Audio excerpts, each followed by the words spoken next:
Thanks, Ron. KTIV following some breaking news tonight from the Morningside neighborhood where police are on the scene of a shooting at an apartment building.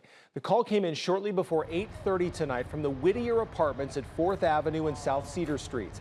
Sioux City police believe this was a disturbance between individuals. Police say one person was taken to Mercy One Siouxland Medical Center with gunshot wounds, but police emphasize there is no danger to the public.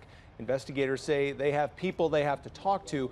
They stopped short of saying they have a suspect in custody. We'll bring you more information as we get it online at ktiv.com.